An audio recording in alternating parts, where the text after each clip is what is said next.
দীর্ঘ দেড় দশকে সবচেয়ে নিপীড়িত ছাত্র সংগঠন আমরা ছিলাম। শহীদ মিনারে আমরা যে কর্মসূচিটি শহীদ মিনার থেকে একটি উদারতার পরিচয় দিয়ে সরিয়ে নিয়েছি, সেটাও একটি অনন্য দৃষ্টান্ত। গণঅভ্যুত্থান পরবর্তী সময়ে ছাত্রদলের একক কর্মসূচি, একক কোনো ছাত্র সমাবেশ, যেটি সারা দেশের নেতাকর্মীরা এবং সারা দেশের শিক্ষার্থীদেরকে যেই সমাবেশ অংশগ্রহণের আহ্বান জানানো হয়েছে, এবং আমাদের কাছে সবচেয়ে বড় আবেগের জায়গা বাংলাদেশের গণমানুষের নেতা বিএনপির ভারপ্রাপ্ত চেয়ারম্যান জনাব তারেক রহমান, উনি এই অনুষ্ঠানের শিক্ষার্থীদের উদ্দেশ্যে দিক নির্দেশনামূলক বক্তব্য রাখবেন। এবং এটি যে ঐতিহাসিক, সেটির আরও একটি দিক রয়েছে যে আজকে ৩রা আগস্ট, আপনি জানেন যে ঠিক আজ থেকে ১ বছর আগে খুনি হাসিনা পতন আন্দোলনের জন্য চূড়ান্ত এক দফা ঘোষণা করা হয়েছিল।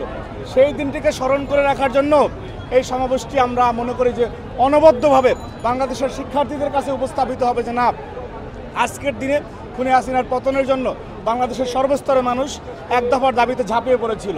পাশাপাশি এই দিনটির আরও একটি বিষয় রয়েছে যে আমরা ৩৬ দিনব্যাপী বিএনপির পক্ষ থেকে যে জুলাইয়ের ধারাবাহিক কর্মসূচি ঘোষণা করেছিল, ছাত্রদলের একক কোনো শেষ কর্মসূচি আজকে জুলাই বর্ষপূর্তি উপলক্ষে।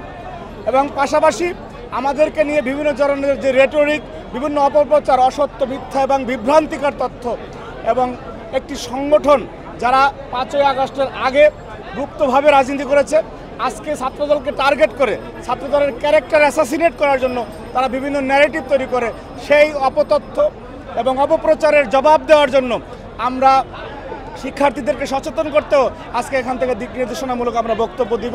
এবং আমরা দৃঢ়ভাবে বিশ্বাস করতে চাই যে সাম্য, মানবিক মর্যাদা এবং সামাজিক সুবিচারে বাংলাদেশের প্রত্যাশায় বাংলাদেশের সাধারণ শিক্ষার্থীরা গত বছর নিকৃষ্ট স্বৈরাচারের বিরুদ্ধে ঝাঁপিয়ে পড়েছিল, তারা সেই চেতনাটি নিয়ে ঐক্যবদ্ধ থেকে আগামীতে গণতান্ত্রিক বাংলাদেশ, গণতান্ত্রিক সরকার প্রতিষ্ঠিত হওয়ার আগ পর্যন্ত তাদের লড়াই অব্যাহত রাখবে ইনশাআল্লাহ। দেখবেন 15.5 বছর, দীর্ঘ দেড় দশকে সবচেয়ে নিপীড়িত ছাত্র সংগঠন আমরা ছিলাম।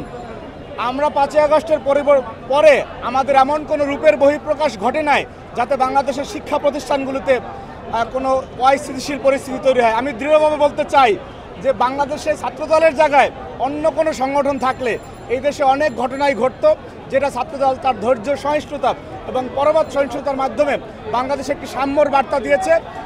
এবং ঠিক শহীদ মিনারে আমরা যে কর্মসূচিটি শহীদ মিনার থেকে একটি উদারতার পরিচয় দিয়ে সরিয়ে নিয়েছি, সেটাও একটি অনন্য দৃষ্টান্ত যে না, রাজনীতিতে যে ছাড় দেওয়ার মানসিকতা এবং গণতান্ত্রিক চর্চার উৎকৃষ্ট উদাহরণ সেটি হচ্ছে ছাত্রদলের এই ছাড় দেওয়ার মানসিকতা।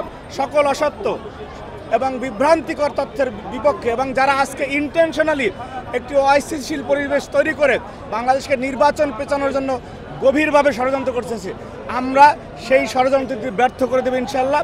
এবং গণমানুষের যে দীর্ঘ আকাঙ্ক্ষা 14, 18 এবং 24-এ বাংলাদেশের মানুষ ভোটাধিকার বঞ্চিত হয়েছে, সেই ভোটাধিকার পুনঃপ্রতিষ্ঠার জন্য আমরা আমাদের লড়াই অব্যাহত রাখবো ইনশাআল্লাহ।